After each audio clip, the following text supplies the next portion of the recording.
Dando continuidade a essa nossa aula de número 27 aqui no Tudo de Penal, sobre a realização do interrogatório por videoconferência, nós vamos abordar agora um tema que, convenhamos, tem sido muito polêmico e muito discutido atualmente na jurisprudência dos tribunais superiores, nas redes sociais, que é o seguinte: o réu está foragido e contra ele há um mandado de prisão preventiva em aberto para ser cumprido.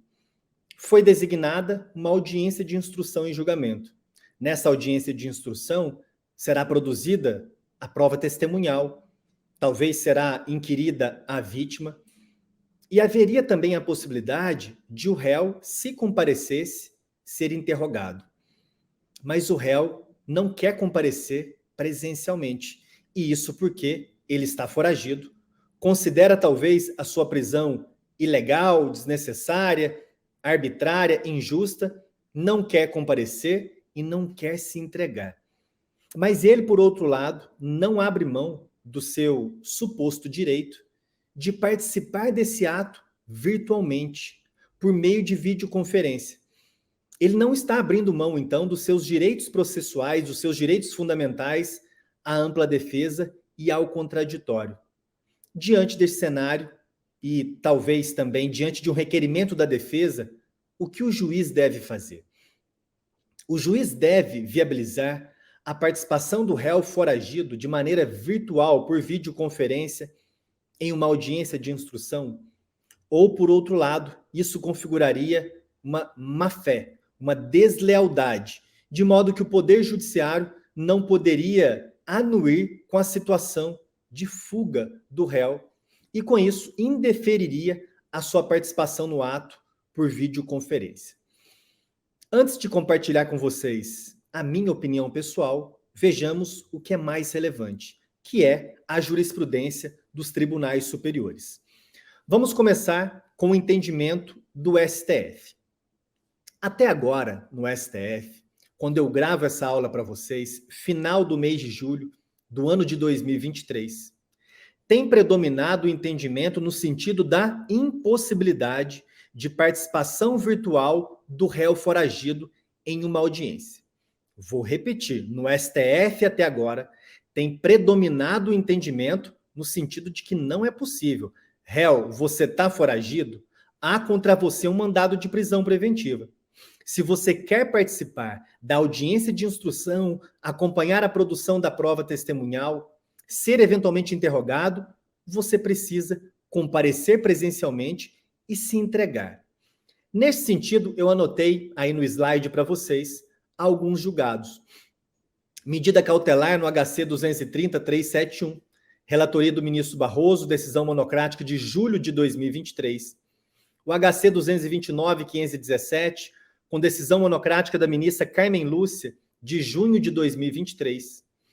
Temos também o HC 226-790, também da ministra Carmen Lúcia, com decisão monocrática de abril do ano de 2023. O HC 205-423, com decisão monocrática do ministro Luiz Fux. O agravo regimental no HC 223-442, também com decisão do ministro Barroso. E também, aqui não é uma lista exaustiva, mas bastante completa, o habeas corpus 202-722, com decisão monocrática do ministro Toffoli, de junho de 2021. Por outro lado, eu disse que predomina o entendimento no sentido da impossibilidade. Quando há um entendimento predominante, não significa que ele é unânime, consensual, consolidado. Nós identificamos no STF, pelo menos na última pesquisa que eu fiz, 2 decisões monocráticas, ambas do ministro Edson Fachin, entendendo pela possibilidade de participação do réu foragido mediante videoconferência na audiência de instrução. Eu trouxe aqui para a nossa aula o trecho mais relevante da decisão monocrática do ministro Fachin e vamos fazer uma leitura, já antecipando que essa decisão monocrática do ministro Fachin tem influenciado mais recentemente uma possível alteração, ou pelo menos uma flexibilização do entendimento do STJ. Ministro Fachin entendeu o seguinte: o juízo da causa indeferiu, sem fundamentação idônea, a participação do paciente na audiência de instrução em julgamento virtual.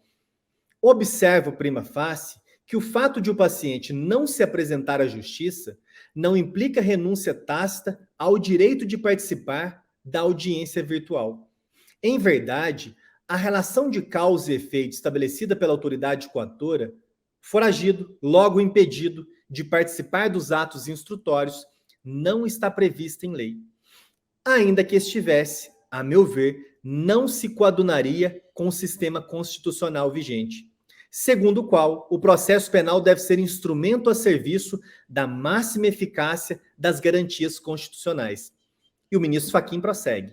Ademais, entendo ser descabida a presunção de renúncia ao direito de participar da audiência quando há pedido expresso da defesa em sentido contrário.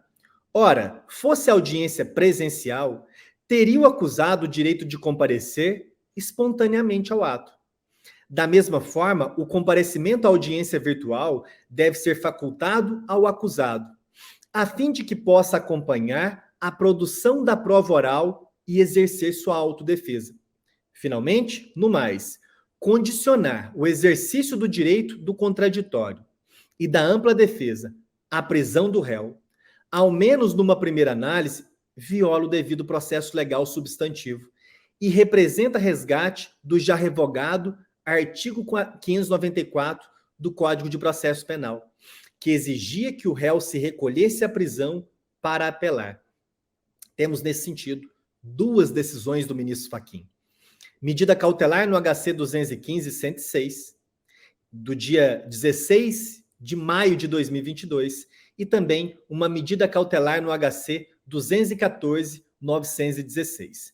Até agora, portanto, no STF nós identificamos o seguinte cenário. Resumidamente, um entendimento predominante no sentido de que não é possível a participação virtual do réu por videoconferência em uma audiência. Ele tem que se entregar, ele não pode participar daquela audiência. E nós temos também no STF uma manifestação, por enquanto, minoritária, do ministro Fachin, no sentido da possibilidade. Eu chamo a sua atenção para um detalhe muito relevante. Vocês viram que, em ambas as decisões do ministro Fachin, a audiência de instrução designada já seria realizada por videoconferência. Para mim, esse é um ponto importante. Na sequência, eu vou compartilhar com vocês também a minha compreensão.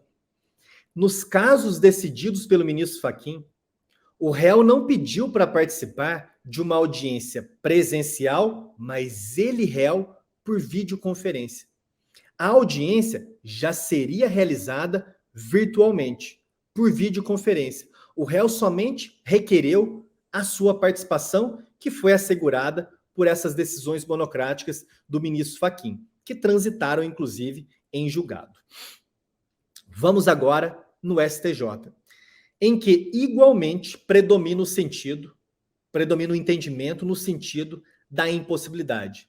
De modo que você que me acompanha aqui no Tudo de Penal, você que estuda para as provas de concurso, se você for perguntado qual é o entendimento majoritário, qual é o entendimento predominante, nesse momento, quando grava a aula para vocês, indiscutivelmente, o entendimento predominante é no sentido da impossibilidade, de não assegurar a participação virtual do réu em uma audiência para que ele acompanhe a produção probatória. Vejamos, então, como tem sido desenhado esse entendimento do STJ. Primeiro julgado que eu extraí um trecho da ementa é o agravo regimental no HC 811-017, relatoria do ministro Ribeiro Dantas, da 5ª turma, decisão do dia 19 de junho de 2023. A jurisprudência do STJ é unânime. Vejam só. A jurisprudência do STJ é unânime, no sentido de que não é possível reconhecer a nulidade do interrogatório de réu foragido que possui advogado constituído nos autos. O réu não pode se beneficiar da sua própria torpeza, alegando a sua condição de foragido para ser interrogado por videoconferência, o que configuraria um desrespeito às determinações legais. Ainda na 5ª turma, agravo regimental no HC 766-724, de maio de 2023. Relatoria do ministro Messô de Azulay. O STJ pacificou o entendimento de que os acusados foragidos não possuem direito à participação da audiência de instrução e julgamento de maneira virtual. E ainda, na quinta turma, agravo regimental no HC 744396, de agosto de 2022. Não é legítimo que o agravante se aproveite dessa situação, uma vez que foragido há 8 anos para ser interrogado por videoconferência, o que configuraria verdadeiro desprezo pelas determinações judiciais, na medida em que deveria estar preso. Em outras palavras, a ninguém é dado beneficiar-se da própria torpeza. Já vimos alguns julgados da quinta turma, ainda há outro da quinta turma muito relevante. Relatoria do ministro Reinaldo Soares da Fonseca, também de agosto de 2022. Vejam só, eu gosto de trazer vários julgados, fazer uma leitura com calma dos julgados, porque a cada leitura o nosso conhecimento vai se consolidando. A pretexto de garantir o exercício das garantias constitucionais, busca-se a chancela do Poder Judiciário para permitir que o réu permaneça foragido e, mesmo assim, participe da audiência. Cumpre destacar que a participação presencial do acusado na audiência não está proibida, de maneira que não há prejuízo ao exercício das garantias do contraditório e da ampla defesa. Além disso, não é lícito a parte argumentar em favor do reconhecimento de um vício para obter benefício contrário ao ordenamento jurídico, que nesse caso é o de continuar se furtando ao cumprimento da prisão preventiva, sob pena de violação ao princípio em que ninguém pode se beneficiar da própria torpeza. Pessoal, da mesma forma, esse é o entendimento predominante na sexta turma. Vejamos um fragmento da ementa do HC 640-770, relatoria do ministro Sebastião Reis Júnior, de junho de 2021. Não cabe a pretensão de realizar o interrogatório de forma virtual. Situação do paciente foragido por considerável período, que não se amolda ao disposto no artigo 220 do Código de Processo Penal. Vamos avançar ainda um pouco mais. Conforme eu disse, quanto mais repetimos a leitura e o estudo sobre o mesmo assunto, mais a gente decora, mais a gente consegue se recordar depois daquele conteúdo que foi estudado. Há também, sobre esse tema, uma decisão monocrática do ministro Rogério Schietti Cruz. Ministro Rogério Schietti, que é merecidamente reconhecido como um juiz, como um ministro, digamos, mais garantista, mais libertário, eu diria mais zeloso das garantias constitucionais e convencionais do devido processo.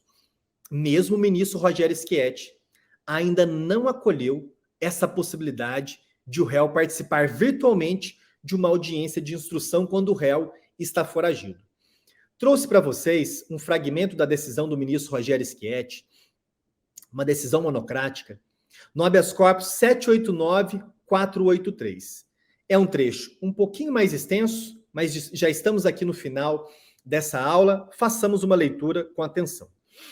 A questão trazida aos autos acerca da possibilidade de o foragido ser interrogado por videoconferência não é nova, mas merece reflexão, uma vez que, ao menos aparentemente, estão em conflito o exercício do direito à ampla defesa pelo réu foragido, por meio de comparecimento à audiência virtual e a aplicação da lei penal, ambos conceitos caros ao Estado democrático de direito.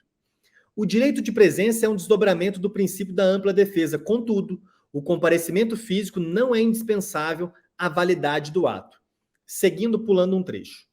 Embora haja a possibilidade de realização do ato do interrogatório por videoconferência, destaca-se que as hipóteses autorizativas estão previstas no rol legal acima citado. E, ainda que se admita a interpretação ampliativa desse catálogo, a intenção do legislador, atenção para esse ponto, no inciso 2, aparenta haver sido contemplar situações em que o réu apresente relevante dificuldade de comparecer em juízo por alguma circunstância de caráter pessoal, o que não abrange a situação de foragido. Assim, prossegue o ministro Schietti, Em que pese a existência de argumento relevante desenvolvido pela defesa, fato é que não há previsão legal que autorize a realização de interrogatório por meio da videoconferência, nas situações em que há mandado de prisão expedido e não cumprido contra o réu, como no caso dos autos. Além de a jurisprudência de ambas as turmas dessa Corte Superior serem refratárias à tese defensiva, pelo seu potencial de fragilizar o dever de boa-fé objetiva nas relações jurídico-processuais. Pois bem, aquelas decisões monocráticas do ministro Fachin, tão logo foram noticiadas, divulgadas, eu mesmo, como acompanho diariamente, não apenas as decisões colegiadas, mas também as decisões monocráticas relevantes no âmbito do STF, divulguei bastante essas decisões do ministro Fachin. E isso faz com que a advocacia, as defensorias, insiram no contexto da sua petição a menção àquela decisão monocrática do ministro Fachin. A verdade é que aquelas decisões monocráticas, que, vejam só, ainda não são majoritárias no STF, já estão influenciando uma possível alteração de entendimento no STJ. Vejamos, por exemplo, uma decisão colegiada da sexta turma de setembro de 2022, no HC 751-644, relatoria da ministra Laurita Vaz.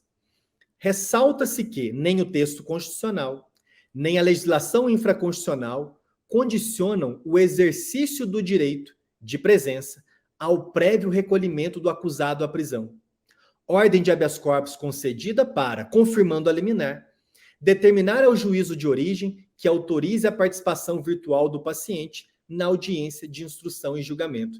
Vejam só, ainda que interessante, uma decisão monocrática do ministro Reinaldo Soares da Fonseca, do dia 30 de junho de 2023, no habeas corpus 835-104, em que o ministro Reinaldo Soares da Fonseca expressamente, faz menção às decisões monocráticas do ministro Fachin e também aquela outra decisão colegiada da sexta turma para provavelmente mudar de entendimento. Tanto que nessa decisão monocrática, o ministro Reinaldo Soares da Fonseca aparenta ter mudado o seu entendimento. Vejamos nas palavras do ministro Reinaldo. Conquanto o juízo de primeiro grau tem apoiado sua decisão em precedentes desta Corte Superior, entendo que a melhor solução para o caso seria oportunizar aos pacientes a autodefesa em sua plenitude, podendo garantir aos réus a participação na audiência de instrução e julgamento a ser realizada por videoconferência, independentemente de prévio recolhimento dos acusados. Para encerrarmos, primeiro, um resumo e, na sequência, a minha opinião sobre o assunto. Um resumo para você guardar. Há claramente uma tendência dos tribunais superiores, manifestada em um entendimento majoritário, em não se admitir a participação do réu foragido em audiência por videoconferência. Destaco as duas expressões, tendência e entendimento majoritário. Não há ainda um posicionamento totalmente consolidado no sentido da proibição. Pelo contrário, vimos decisões do ministro Fachin, um acordo mais recente da sexta turma e uma decisão monocrática do ministro Reinaldo Soares da Fonseca no STJ, autorizando a participação virtual do réu, mesmo estando foragido. Compartilho com vocês, então, um resumo também do meu entendimento. Lembrando que o meu objetivo aqui nessa aula não é te convencer a qualquer custo. E diante deste e de outros assuntos, eu acho que é muito importante em alguns assuntos, principalmente quando nós notamos uma dissidência na jurisprudência, é que tenhamos um pouco mais de humildade intelectual, talvez, de reconhecer primeiro o seguinte: é um tema difícil, não é uma obviedade. Sendo um tema difícil, vamos ter um pouco de calma, analisar com mais cuidado, não achar um absurdo completo em deferir a participação, nem um absurdo completo deferir a participação. Podemos ter o nosso entendimento sem, contudo, denunciar e atacar o entendimento contrário, chamando de absurdo. Considero que deferir e indeferir, nenhum desses entendimentos é um absurdo total que não conta com algum tipo de respaldo argumentativo consistente. De qualquer forma, o meu entendimento é o seguinte: vamos lembrar, e o ministro Fachin fez essa lembrança, que com a alteração do Código de Processo Penal no ano de 2008, a fuga não mais impede a interposição do recurso de apelação. Isso é muito importante. Antes dessa alteração, em 2008, o réu que estava foragido, contra o qual foi decretada a prisão preventiva e expedido o mandado, o seu recurso de apelação somente seria conhecido se ele primeiro se recolhesse à prisão. Isso foi alterado. Ora, se o réu pode questionar uma decisão condenatória estando foragido, por qual razão o réu não pode participar de um interrogatório por videoconferência estando também foragido? Antes de avançar, temos que, porém, ter um cuidado com o exame da legislação. Nem tudo o que consideramos razoável, positivo, recomendável, foi contemplado pelo legislador. Isso é importante de se consignar. Por isso, na minha compreensão, vejam só, por outro lado, para avançar na minha compreensão, o Código de Processo Penal dispõe sobre as hipóteses que autorizam o interrogatório por videoconferência. Entendo que deveria ser possível, desde que a audiência já houvesse sido designada para se realizar de forma virtual. Estou totalmente, absolutamente convencido dessa opinião? Ainda não. Por enquanto, é o meu entendimento. Se o juiz já designou a audiência para ser realizada por videoconferência, a defesa técnica do réu foi intimada e pensou, ora, se o ato já será virtual, por qual razão que o meu cliente, o meu assistido, foragido, não pode ingressar naquele ato de instrução probatória, inclusive para ser interrogado? Nesse momento, porém, eu entendo que não seria possível designar a audiência por videoconferência fora dos casos legais somente para facilitar a participação do réu foragido. Ou seja, a audiência vai se realizar de forma presencial. Entendo que a legislação não contempla, de fato, a possibilidade de todos estarem presentes. E se enviar um link para o réu foragido dizendo, réu, não tem aqui motivo para realizar por videoconferência. Estamos todos presencialmente na sala do fórum de audiência, mas eu permito a você que ingresse por esse link para participar dessa audiência. Eu entendo, por enquanto, que isso não seria possível, mas, como se diz, eu me reservo ainda em um direito de continuar pensando sobre essa possibilidade. Finalmente, sobre esse último tópico, eu estou bastante convencido. Dificilmente mudaria de opinião. Não há que se falar, de fato, em fornecimento de link sigiloso, pois o Estado, na minha compreensão, não pode colaborar para a manutenção de um cenário de fuga. Réu, quer participar por videoconferência? O link é esse. Não é um link sigiloso, para que você não seja rastreável. Não é pedir demais? Eu acho que é pedir demais. O réu está foragido, quer um link sigiloso que não seja rastreável. Sobre esse ponto, eu acho que dificilmente eu mudo de opinião. O link sigiloso, que inclusive não foi debatido nas decisões do ministro Fachin, o link sigiloso eu considero um excesso que não deve ser admitido.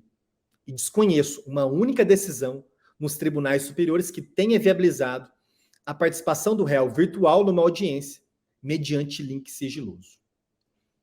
Qual é a sua opinião? O que você pensa sobre o assunto? A partir dessa aula em que você viu distintas posições, eu acredito que você conseguirá raciocinar melhor sobre o assunto e pensar melhor sobre qual deveria ser o modelo mais adequado. Um abraço, bons estudos e até nossa próxima aula aqui no Tudo de Penal.